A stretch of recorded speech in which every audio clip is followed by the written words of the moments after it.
Broadcasting across the nation, on your radio, and on Current TV. This is The Bill Press Show. Hey, what do you say? It is Friday, July 20. And this is the Full Court Press coming to you live on Current TV. Coast to coast from our little radio factory, book factory, TV factory here on Capitol Hill in Washington, D.C. Good to see you today. It's been a wild week, and it's a wild Friday, too. Lots going on and lots to talk about. That's why it's good to have you with us. And we'll take your calls at 866-55-PRESS. We are keeping up to date on that horrific situation out in Aurora, Colorado. I'm sure you've heard about it now. A 24-year-old young man from Aurora, Colorado, opening fire. 3 different guns in a movie theater last night, the premiere screening of The Dark Knight in Aurora, Colorado. The latest count now is 15 dead and 50 injured, and the young man is in custody. Just a tragic, tragic situation. First time I can remember a shooting at a public movie theater. Again, any more news on that, we will bring it to you throughout the show this morning. Great to see you today. Our whole team is here this morning, including Peter Ogburn and Dan Henning, of course. Happy Friday. Our videographer, Cyprian Bolding. Hi, Cyprian. And a man who's here so often, we consider him very much part of our team, Eric Burns, with Bullfight Strategies. Hello, Eric, nice to see you. Thank you for coming in this morning. Thank you for having me. Here as a friend of Bill for the That's right. For the entire hour. Everything going good? Everything's going great. I actually just have launched a new project. I know. A new organization. Very exciting. Very, very excited about it. We have a lot going on. Called The Message, It is called The Message, and people can check it out at themessageis.com, and we're doing... The Message Is. That's the URL, themessageis.com. And it's essentially a site that does curation of online video, but we also are working with folks in Hollywood and music, the industry, as well as political professionals to do original video productions that kind of shake the trees a little bit. We talked about this last week. Made a big splash, of course, with your first video. Which was sort of a little mock-up of Mitt Romney being briefed by his advisors before he addressed the NAACP, yes. And his advisor telling him to go out there and be white bread because you are white bread or whatever. And it was very good, very clever. And I want to hear more about it and about your latest video, which has just been released here. We got lots to cover this morning.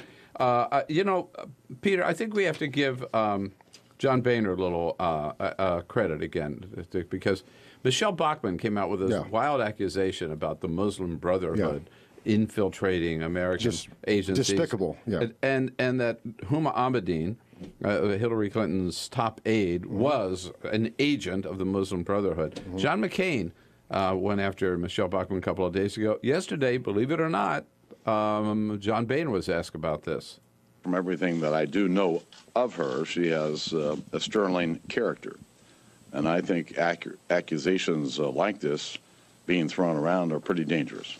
Good for John. Yeah. Good for Boehner. Yeah, that's twice in one day that you've given John Boehner credit here. Well, I know. But let's not get too comfortable with this. This is the one day in my entire broadcasting career I can say anything nice about John Boehner. Yeah. So I want to take advantage of it. Well, I got to tell you, I actually find moments to kind of give him props, because I think he's actually been much less of a firebrand than I thought. Problem is, he doesn't run the House of Representatives. Eric Cantor does. Yeah. And what we should see is Eric Cantor up there, saying shame on Michelle Bachmann. Good point. Or Michelle McCarthy, as I'm going to be calling her from now on. That's who she is. I think if Eric Cantor had been asked, he would say, everybody's got a right of freedom of speech, right? Yeah. You have to you have to... I'm going to be asking for hearings on American activities next week. Or Mitt Romney would say, well, those are not the words I would use. Yes. Right? That's about as strong as he would get. I would use redistribution of wealth and socialism. Slut, prostitute, terrorist, spy. Yeah. Sport. Well, those aren't the words I would use. Yes, right. Mm-hmm. Very, yeah. Man. This is a classy crew. But John Boehner actually, I think, occasionally he steps up, and you got to give him those props. John Boehner stepped up to the plate. Thank you. All right, we're going to talk about not just Mitt Romney, but Ann Romney too, and lots more, and Mitt's tax returns. All of that we'll get into with Eric Burns. But first, Dan has the big stories of the day. On this Friday, other headlines making news. George Zimmerman appeared on Sean Hannity's show this week to talk about the Trayvon Martin shooting, but it turns out that Barbara Walters actually had the first shot at landing the exclusive interview on ABC, but she rejected Zimmerman after an outrageous demand. The New York Post is reporting he requested that ABC pay for a hotel room for him and his wife for an entire month. Wow. In exchange for doing the interview. Walters would not confirm or deny that on The View yesterday. Well, he's not allowed to leave the county down there. Yeah. I mean, he's got. There's a She court came, order. by the way, she came pretty close to confirming. Dan's right, she didn't confirm it, but she blasted him and just said he and his wife have money problems. They need money. They were making crazy demands. She said it all out on The View yesterday. Did she really? Yeah. Did he demand a certain hotel? Or No, was but he asked for a hotel for an entire month. And did Fox pay for it? I guess. If he didn't I don't know. That is No. not been Hannity reported. interviewed him down there. Oh, and he I had see. to go down there because I I see. keep Okay. coming back to the fact he has a court order. He's not allowed to leave Seminole County. Yeah. And by good, I can't believe it. I've never heard of anything so. Hang on just a second. I don't know if my heart can handle you giving Barbara Walters a compliment What are today. you doing?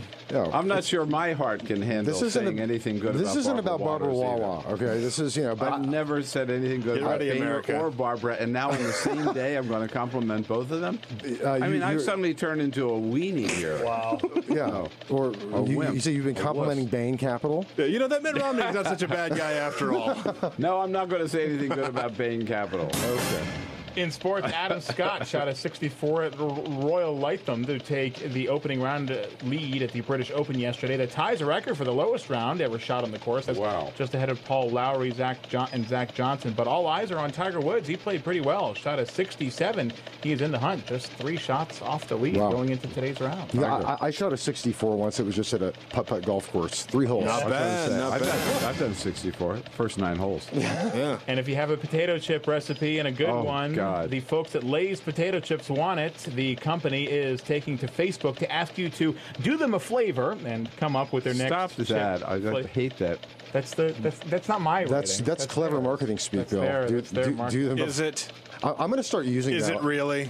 Well, they clearly paid somebody a lot of money to tell them that it was. Yeah, If you come up with back. their next potato chip flavor and enough people vote for it and you're number one, they'll give you $1 million or 1% of the net sales next year for that flavor. They must be out of ideas. How much? 1% or $1 million. 1%. Pretty measly. Yeah, but this is. I would guess, and this is sort of a guess, that Lay's is probably the biggest potato chip company in America. Yeah, they're part of Frito-Lay. Are they part of Frito-Lay? Yeah, Frito-Lay. That's So, I mean, they've probably got a lot of 1% distribution of there. net sales, if this thing goes wild, could be a lot of money. I take the $1 million because, Your vanilla ice cream flavored potato chip is a brilliant idea. My idea is whiskey flavored potato chips. See, I think Goes it's well. cream gravy goes well on everything. I'm from Texas. Cream gravy chips. Just get a bag of regular chips and dump some gravy into it, shake it up. There you go. Give me $1 million. Sure. My plea is leave the damn potato chips alone. I said earlier, I like my plain potato chips and vanilla ice cream. I'm a happy camper. When was the last time anyone in this country walked into a 7-Eleven or grocery and said, you know what, we need more flavors of potato chips? Yeah, right. I mean, how many flavors of Doritos do they have now? I mean, seriously, I went to a big market up in Rhode Island last week with Carol. We were doing a shopping for family weekend. Yeah, and you go to the potato chip rack. I mean, there are too many choices. Yeah. Too many choices. Now for $1 million, you can add you get another one. one more. It's like Robin Williams from Moscow and the Hudson, where he just kind of like freaks out in front of the coffee aisle, Right. Anyway. All right. Get out of here. All right. So on the message, Yes. so the idea is create some new videos, stir things up. Absolutely. Maybe go. I should have you tell about, but what sense I get is that you're willing to go in the political arena, maybe where some people are not Well, I mean, others are not willing to go. Yes, right? I mean, look, you dare to go where others are not. We dare to go where others, where we think the party and the movement should be going, because as you know very well, Bill, I've long felt that Democrats and progressives we don't have the courage of our convictions. We aren't out there, having the arguments with the force and power and certitude that we need to be if we want to be consistent in winning the hearts and minds of the American people. And video is the new medium online, and I don't think that up until very recently we really knew how to use it effectively. All right, now let's go to the first one again. We played part of it last week. Yes. Was Mitt Romney being coached by his speechwriters? Supposedly, of course, it was a whole spoof by his speechwriters on what he would say to the NAACP. Yes. The one that you just released is about the Republicans slobbering all over Ronald Reagan. Here's how it starts. Here's the sound. This year, of the video. Republican candidates were all dying to let you know how much they loved Ronald Reagan. Ronald Reagan. President Reagan. President Reagan. President Reagan. Ronald Reagan. Reagan Revolution and the jobs created during the Reagan years and so forth. I mean, I looked at the Reagan diary. Must have been a pretty great president, right? I mean, recent polls have even listed him as the most admired president by Americans today. Well, it's been almost 24 years since Ronald Reagan left the White House. So why don't we take some time to revisit the legacy of the Gipper? Yeah. All right, where does it go from there? No, look, it's about a 5-minute video, and it's actually very fact-based and direct. It's hosted by MC Solcon, who's a really fantastic rap battle master in the music industry, who's passionate about politics, which is a key formula for us, is kind of combining the best of political messaging and entertainment and culture, and it's just a very straight takedown of really not a takedown. It's a reevaluation. A realistic evaluation of what was Reagan's real legacy, what really came out of those years, not Joe Scarborough's fantasy, not the dreams of Darrell Issa about unicorns and magic flying dragons and Ronald Reagan on Mount Rushmore. It was a lot of debt. It was an Iran-Contra scandal. It was selling. I mean, they were selling weapons to Islamic terrorists in Iran. I mean, in a post 9/11 world, that sounds a little different than it did back in this. And by the way, it was 7 out of 8 years. New taxes, not tax cuts. New taxes. Yeah. I mean, to me, 180, it's astounding. Yes. How far removed from reality is the Republican rhetoric about Ronald Reagan with what Reagan's presidency was all about. And the last 2 or 3 years, now maybe because he was already sick, he was AWOL. He wasn't even, he didn't even check in. Sure. No. And look, this video we think is really important right now because... How do people find it? Well, they find it on themessageis.com. Okay. We should put a link up there, guys. Themessageis.com. And it's going to be ultimately, as we're pushing it out, linked to, I think, a lot of other sites as well. Okay. But also, The Message has a Facebook page, and you can find it there as well. All right. Themessageis.com. Eric Burns is with us from Bullfight Strategies here as a friend of Bill. So there was a very clear message, Eric, that came out yesterday morning on GMA with Robin Roberts from Ann Romney when she was asked, among other things, Robin Roberts about whether or not her husband was, in fact, going to bow to the pressure from a lot of Republicans and release more of his tax returns.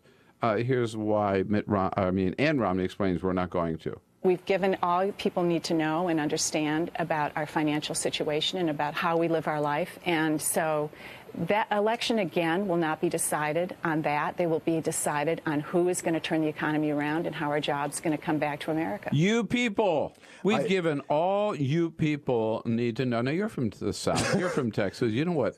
I know what you people means. You people has a very, very specific connotation, and it's a very, very racial one. And, it goes right back to why we did that video, before the NAACP, at the Message, because we wanted to show, hey, this is what this party and the culture of this party is about. And it was disturbing to me. It's the whole attitude of you people, stay in your place. Obama's not working. That's the tagline of the Romney campaign. Let's think about what that actually, the subtext of that. That's not an accident. And we see that everywhere. But, now we have, Mrs. Romney, who was sainted, weeks ago by Wolf Blitzer after, her run-in, with Hillary Rosen. Now she's out there basically saying, let them eat cake. We're going to have caviar. And you know what? We've given the little people enough. They know we're rich and we're going to go back to our life. That says to me, Romney's saying that Barack, or the president of the United States, doesn't understand America. These folks can't relate to anyone I know in America. It's just bizarre, Bill. And the other thing that she was asked, I love this. So here's why her husband is so special, because when he was governor of Massachusetts, well, let's let Ann Romney tell her, this is our role model for all of us. Then, when he was governor of Massachusetts, didn't take a salary in the 4 years. Didn't take a salary. He is a person. Why not show that then? Why not? Well, because then it's a moot point. Because there are so many things that will be open again for more attack. He's a generous man, Bill. So what's wrong with you taking a salary? I'm a selfish. I'm ashamed of the fact to admit that I take a salary. Yeah. And I have a wife I've got to feed. I believe she doesn't. She doesn't. Maria doesn't eat that much. She does eat that much. But I will tell you, in that same interview, Ann Romney also said how generous they were to the Mormon Church in tithing 10%, which is the minimum requirement of the Mormon Church, and it's also more than they paid in taxes in 2010 and 2011, which is like less than 10% of their income. Well, they got the priorities straight, right? They'd rather give it to the church than give it to... Do you know anybody that paid 9% of their income in federal income taxes? I also don't know anybody who could afford to work without a salary, and I don't either. I don't look down at people who do take their salary. 866-55-PRESS is our toll-free number with Eric Burns here on the Full Court Press this Friday, July 20th. This is the Bill Press Show.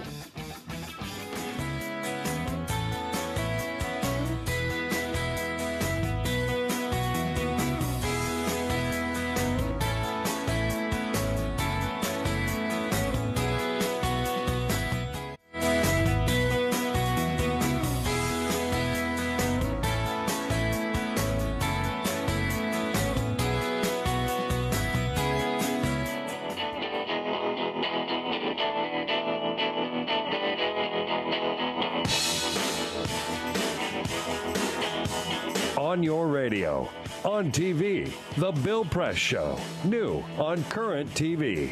How about it? 27 minutes after the hour, John Nichols, Washington correspondent for The Nation magazine, joins us in the next segment, us being me, and Eric Burns here is a friend of Bill from Bullfight Strategies this hour with a new project called The Message. TheMessageIs.com. There's a link up on our website. Boy, lots of calls stirred up here, Eric. Can I just add one thing I forgot to say? If folks feel inspired to take, they see something on the site, they have something they want to say, pop open their iPhone, record a 30-second message, submit it to the site. We'll put it up on the site. This is something that folks can participate in as well. They Absolutely. can contribute to. Absolutely. All right, indeed. Ken's got a comment here from Chicago. Hey, Ken, what do you say? Hi, Ken. Good morning. I just heard Eric say that the progressives have to reach out with their message to Americans, and I mean I definitely am listening to the progressive message, and there is some beauty in it. But my biggest concern is that it when you listen to the inheritance tax and how we're going to live our lives through the Affordable Care Act, and it seems almost Orwellian to me that the progressive movement seems to be just moving us into, we will tell you how you are going to live your life. We only have about 10 seconds. I'm sorry. Look, you want to I just got to say, look, making sure that every American family has a protection of health care is good for people. It's not telling people how to live their lives. It's helping people live their lives. It's not control, it's support. Is the Bill Press Show.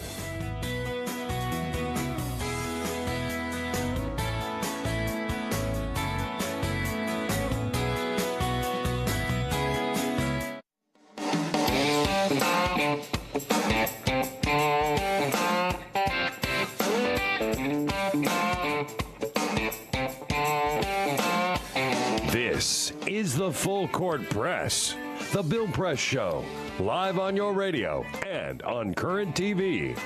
All right, 33 minutes after the hour on a Friday, July 20.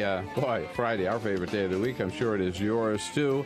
We're coming to you live all the way across this great land of ours from our studio here on Capitol Hill in Washington, D.C. We're brought to you today by AFSCME, you know, the good men and women of AFSCME, the largest public employee and healthcare workers union in the entire country, under the leadership of new President Lee Saunders. For more information about their good work, go to the website at afscme.org, AFSCME.org,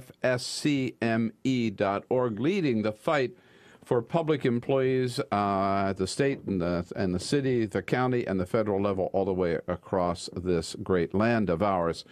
Hey, we haven't had a chance to talk.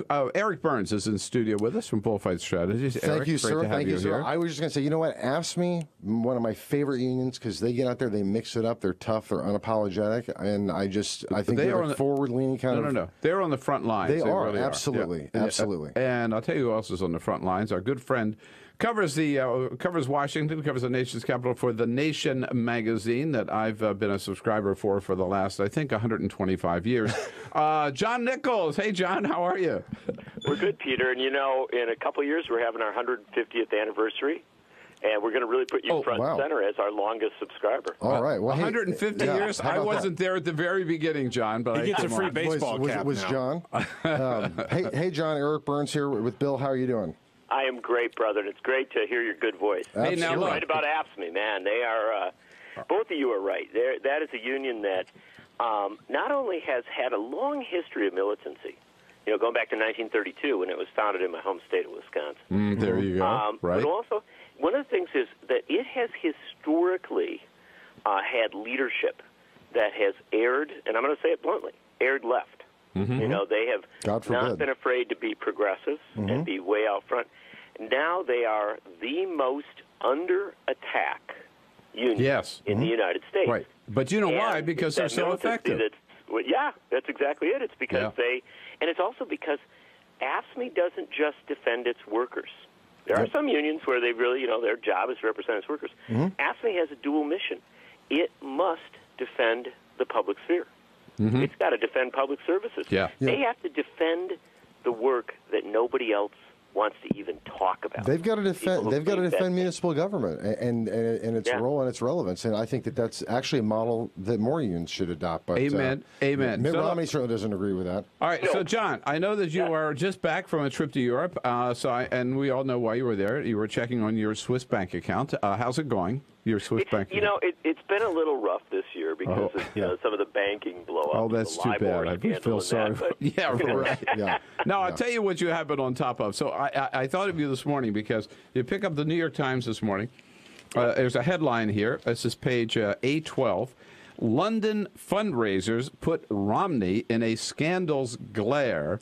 And I know that before the New York Times got on top of this story about Mitt Romney going to London with his wife's dressage horse, of course. Yes, of course. You had already reported on the fact that here Romney is putting himself right in the middle of this LIBOR scandal. Tell us about it. Well, this is a very big deal. Now, first off, people need to know what LIBOR is, you know, and it's not the lost Olympic sport that we all know we should have followed. Oh, man. LIBOR is the London interbank system by which banks get to, if you can believe this, boy, I bet you wish you could do this with your radio ratings, Bill. Yeah, banks get to set their own interest they charge, right? And this is for the overnight loans, right, John? Exactly. And although it's not really for overnight loans ultimately, because by setting the rate, you set the standard that kind of washes out across the world. So, like, if some subsistence farmer in Africa is trying to, you know, get a micro loan to get some seeds, that's affected by LIBOR. If you're getting a mortgage in the United States, ultimately, it's affected by it because it sets the basic sense of what the international interest rate is. Right. And we have, as I understand from your story, John, we have major bankers from Barclays that are basically involved in setting false. They were fixing it. Right? Well, here's what they were doing. This is a fascinating thing. They don't even care about us. We're the most irrelevant people in the world because we're just human beings. But what they were doing with LIBOR was they were setting falsely low rates low rates. And you think that would be good. Mm-hmm. Except then they weren't loaning money. They were setting the falsely low rates so that investors thought they were stable when they weren't, and they could get big, and that people would keep investing in the banks.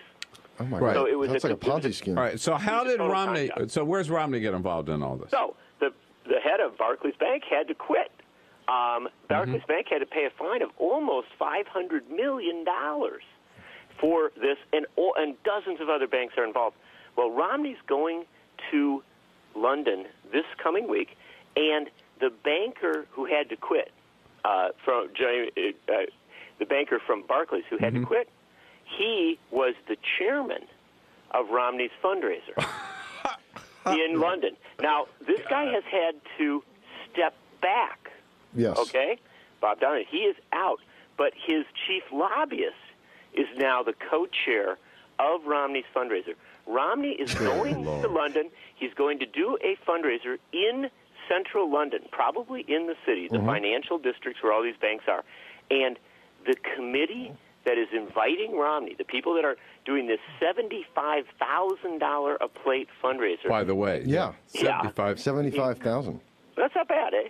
Yeah. And it includes top executive of Barclays, central to this scandal, top executive of Credit Suisse Bank, top executive of Deutsche Bank, top executive of Wells Fargo Europe. Are you getting the picture? All these crooks, right? Yeah.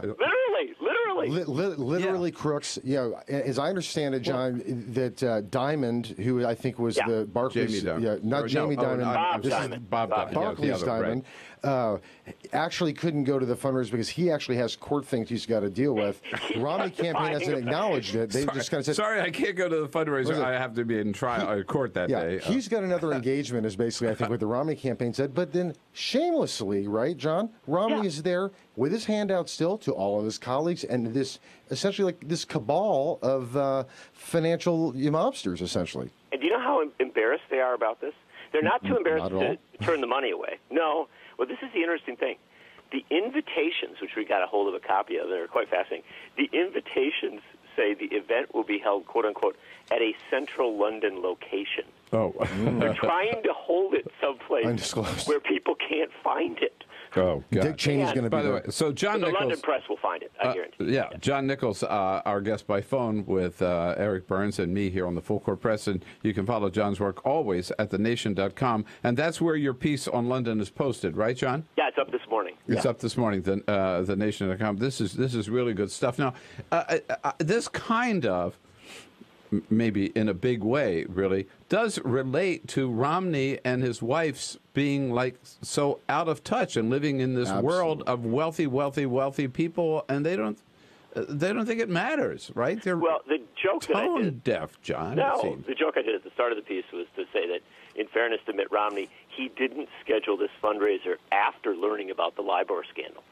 You know, it wasn't. He didn't do it because that totally takes them off the hook. Not at all. But what I'm saying is, this is his world. Yes, these are his people.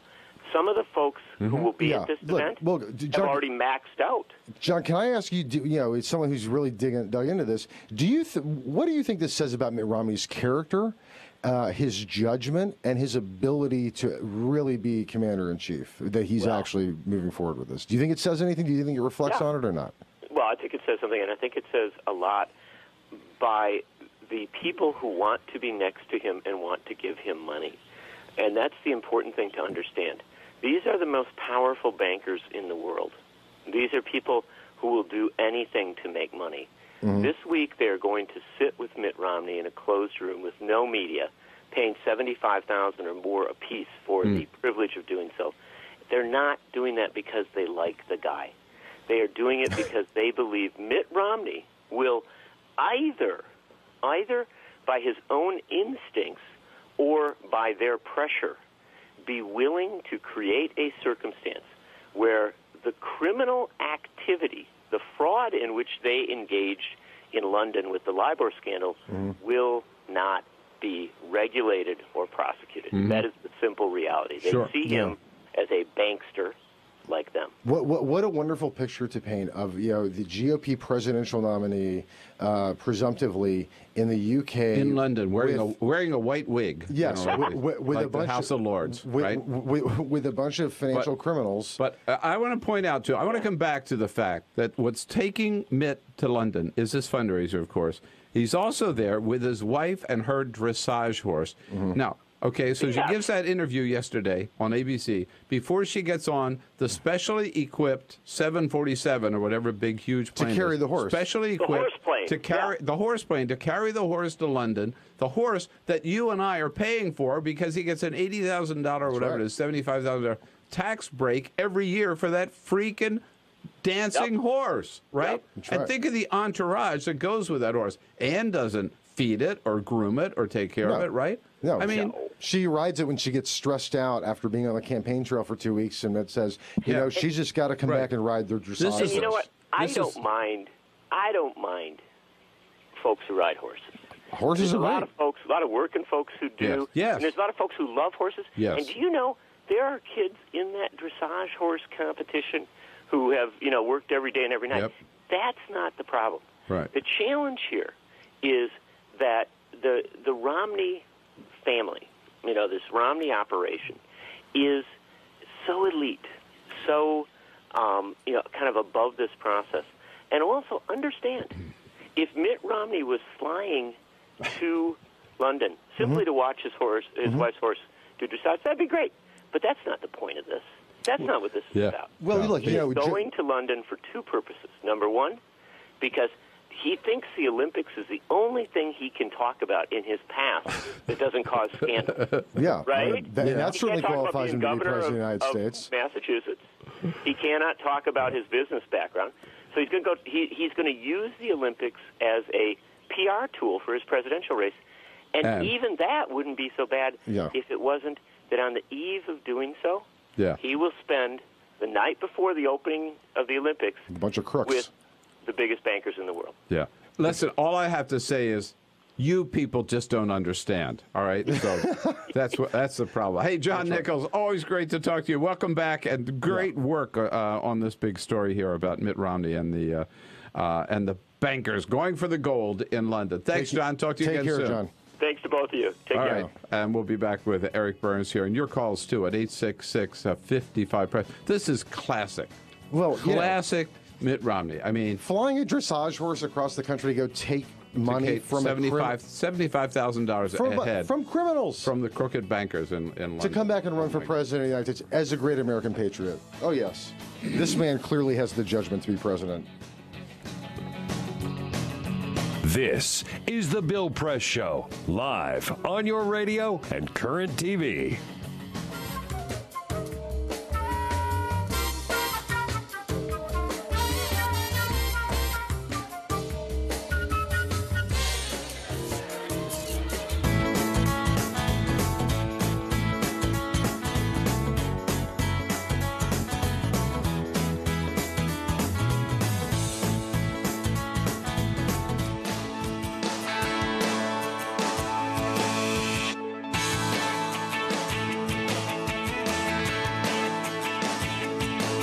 This is the Bill Press Show. By the way, talk about celebrities. Sigourney Weaver joins us at the top of the next hour. She's part of that show's getting a lot of great reviews called Political Animals. She heard it's great. I've heard it's Hillary really great. Clinton. Yes. She's going to join us at the top of the next hour. And then John Larson, Congressman from Connecticut, who is head of the House Democratic Caucus, will be in studio with us as well. Eric Burns is here this hour as a friend of Bill. Eric Burns from Bullfight Strategies. Thanks for having me. And we will. I want to ask you about messaging and how the Obama is going. But we've been talking about Ann Romney and you people. Mimi is calling from Atlanta, Georgia. Mimi, good morning. Hi, Mimi. Good morning, Bill. I'm a newly converted listener to your show. You are morning Bill to me. Oh, well, thank you. I think between these two people, they think that they are selected to be the president and first lady of the United States. And so, like a CEO, he doesn't feel like he has to show the little people his paperwork.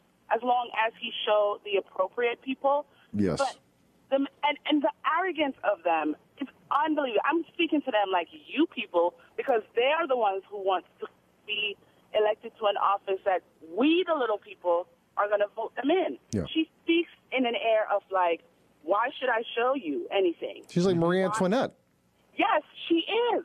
She's like Thurston Howell, Mr. and Mrs. Howell, where when the ship is going down, they're grabbing for their martinis, their pearls and jewelry.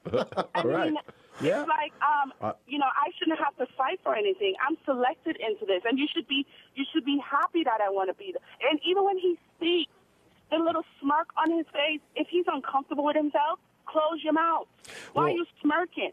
You're smirking like you're talking down to someone. Yeah. No, I mean, I think it exudes just this arrogance, and I think you're right. They live in a different world. They really, really do. The people they hang out with, right, are people who can easily afford to work for 4 years without taking a salary, right? Oh, absolutely.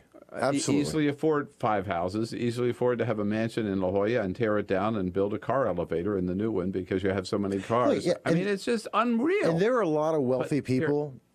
But yeah, go ahead. There are a lot of wealthy people that actually work hard to to be good parts, good constructive, members of society, to really be the part of the American cultural experience, and that is not the Romneys by any stretch of the imagination. And we see it over and over, day in and day out.